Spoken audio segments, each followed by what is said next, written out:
Hey guys, welcome back to the channel. More Newcastle news. As you can see in the title, this video is quite heavily featured on the Public Investment Fund. Of course, the people who own 80% of Newcastle United.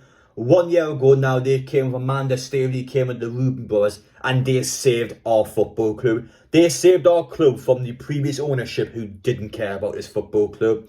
And it's fair to say it's been a very successful first year. We can't get too carried away, but it's been a good start. I'm very happy with this club and I'm looking forward to see what's next. But yes, not only that, we play Manchester United away on Sunday in a huge game of football. We are 6th currently, Manchester United on 5th. We are breathing down there next, and if we can get 3 points at Old Trafford, my word, that would be a very good start of this season. But yes, plenty to get into today, guys. If you're new around here, make sure to get down there, hit that subscribe button, join the journey. Newcastle United, it's only going to get better from here, so make sure to get down there and join that journey. And as well as that, make sure to smash the like button. And finally, question of the day, score predictions against Manchester United. How do you think we can get on? I'm very intrigued to see how Newcastle can do it on Sunday, because I really think, deep down, I honestly think that we can go there and get something. So yeah, without further ado though, let's stop daydreaming and let's get into it. A reminder as well that on Sunday, it's not the only time within the next few days where a Newcastle team will take on a Manchester team. So on the Friday night, 2 days beforehand, down in North Shields, a Newcastle United Legends squad will take on a Manchester All-Star team. So ex-players from Newcastle and Manchester United will take on each other as well as celebrity guests. Now, as for me, I am playing for the Newcastle United team, so if you haven't already bought tickets, you can directly contact me and I'll send you a link for the tickets. I'll put the link down below in the pinned comment anyway if you want to attend the game. The attendance figures has been really good so far, so appreciate all the support, guys. Thank you so much.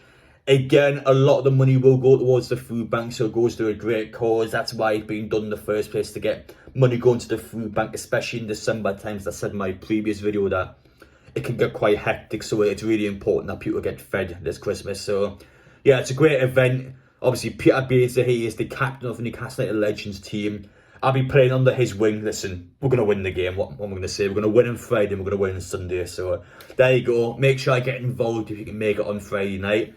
But yeah, that's about it. Let's get into the news now. Going back to the game on Saturday, so Newcastle had just beat Brentford 5-1, and Bruno has put in probably one of the best performances I've seen in years.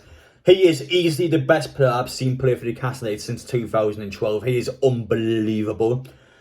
As a result, obviously on social media, he's getting a lot of attention, and for some reason, yesterday on TalkSport, Darren Bent has came out and compared Bruno to Ben Arthur. I mean, what? How are you coming to the assumption that Bruno is a similar player to Ben Arthur? I just couldn't believe that he's compared Bruno to Ben Arthur. They're two completely different players. I mean, what is this guy on? Now, normally I don't tend to react to people's opinions, but I just couldn't believe he's compared Hatton Ben Arthur to Bruno. They're two completely different players. They play different positions. I just can't get in my head. Where are the similarities? I would love to know how those two are the same. As for the game on Sunday, there's 2 Newcastle United players that fans believe could return for that game. First one being the long-term injury of John Joe Shelby. So, of course, I remember him getting injured all the way back in Benfica over a pre-season in Portugal. Just a horrible injury for him. But it's great to see now that he is returning to training. He still sounds like he's going to be quite far off from what Eddie Howe has stated in the press conference, but at least he's making somewhat of a recovery. He's back in training now. And originally he was supposed to return around about the November-ish time when the World Cup starts, so you miss all the games in Newcastle completely. That doesn't sound like the case anymore. It sounds like he could be back within the next couple of weeks or so, but I don't think he'll make the Manchester United game. And as for Alexander Isak, the second one now, he sounds a lot closer from what Eddie Howe was saying. Eddie Howe's been stating that the medical team's being cautious with him. We don't want to rush him back in, which I mean is fair enough. Of course, Callum Wilson's just returned. We've got a bit of a striker crisis if he picks up another injury, so we've got to be quite careful how we sort of structure the strikers back into the squad. I think personally that both players will not play against Manchester. You've got to remember as well that you have Everton at home on the Wednesday and Tottenham away on the Sunday afterwards, so we've still got quite a few games coming up. And it'd be better for us to kind of place them strategically in some of those games instead. And now it's time to start talking about the Public Investment Fund. Of course, the biggest shareholders of Newcastle own 80% of the club. And well, of course, the richest football owners in history. Now, first off, a bit of news that has came out about an hour ago. So this one's completely unrelated to football. I think it's always important to know what's going on with the PIF anyway, because, well, you can kind of somewhat relate this to football because they're just trying to reach new heights and break records. So this one today is essentially giving a 100-year green bond to a company. So I'm not a businessman, so I'm not going to sit here and tell you all the ins and outs, but essentially green bond means that something is environmental friendly, so it's funds put towards something that is going to help the environment. So yeah, the biggest one in history. So first off in the PF, they're not messing around there. We haven't even gotten to the football side of it yet. But I always do think it's good to have a look at the PF anyway and just do a little bit of research and find out things for yourself, because I think the media can often kind of jump on them or obviously put their sort of agendas in there is probably the best way of putting it. But let's look at the football side of things now and how that really benefits Newcastle United.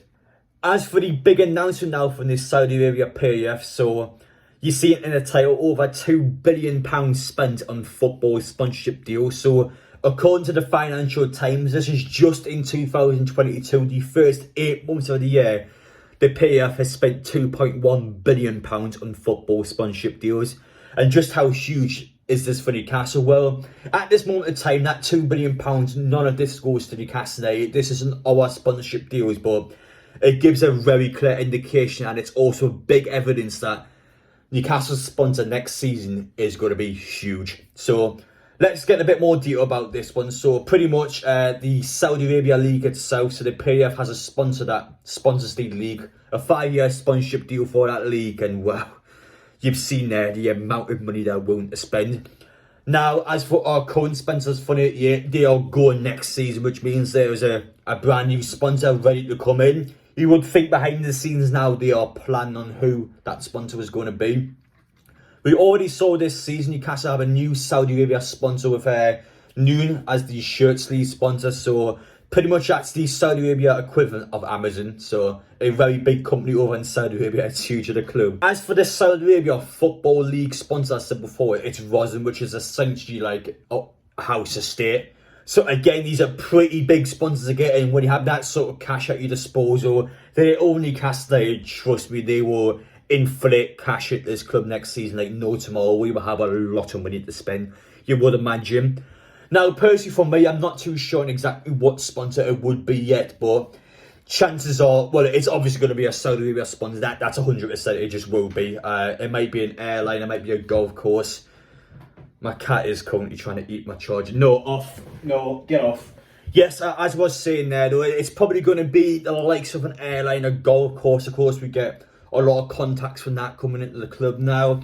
It's something that's going to take time, but this is clear evidence that the PF will spend serious amounts of money on the sponsorship deals. They get the correct things in for Newcastle, and it's just going to be a cash flow at the club. The money will just come out straight away. You can just buy whoever the hell we want, essentially. But obviously, patience is a virtue. We take it one step at a time. We can't get too carried away. The club can spend what it wants at the minute, but obviously in the future, financial fair play will come in if we start just to spend cash everywhere and just waste it all. So we got to be cautious. Money won't guarantee a success, but that there is clear evidence of how much money they're willing to spend. They're not messing around at all. These people, they almost build like a football empire. They want to be at the pinnacle of football, and in order to do that, they've got to spend money. And in Newcastle, once the sponsorship goes, I mean, we already seen with Noon as well, their sponsorship is paying us more money than Fun 88 is. That is crazy. The shirt sleeve sponsor at this club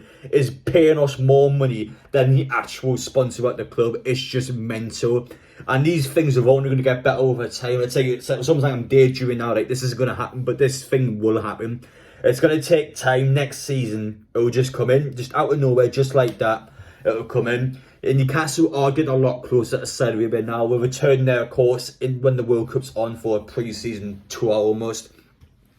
And this is something over time that's going to get more and more prominent at the club. Saudi Arabia is a part of Newcastle. There's no doubt about that. Yes, the PAF directly is not associated with Saudi Arabia as a state, which has been proven in the court, but In general, though, you see a lot more Saudi Arabia involvement with the club, and that's something that will naturally happen because, well, money-wise, it benefits Newcastle, so it's something that will happen over time, and it's something that fans, regardless whether you like it or not, you're going to get used to. But in this case, this is huge. That is a huge article that came out. £2.1 billion in 8 months spent on football and sponsorships just on the league itself. Imagine on Newcastle, the club they own, my word. Some serious sponsors could come in next season. So yeah, exciting times are ahead. We've got to make sure we're in a good position by the end of the season. I do think European football is what they are aiming for. I've said this all season long, but I've always been quite hesitant and said that I don't think it's going to happen this season. So far, so good though. Fourth of the way into the season. We've got to keep it up though. I can't just come out here now and say, oh, it's going to happen because, well, anything can happen in football. Just like that, we could lose our position. We lose a bunch of games and have a bad run of form. But it looks good. And I'm excited to see what happens next, guys. Let me know your thoughts down in the comment section. Very big news regarding the player. Make sure to look into yourself. £2.1 billion in 8 months, just like that. My word. But yeah, guys, I'll see you all tomorrow for the women's match down at Newcastle. Take care, and I'll see you on the next one.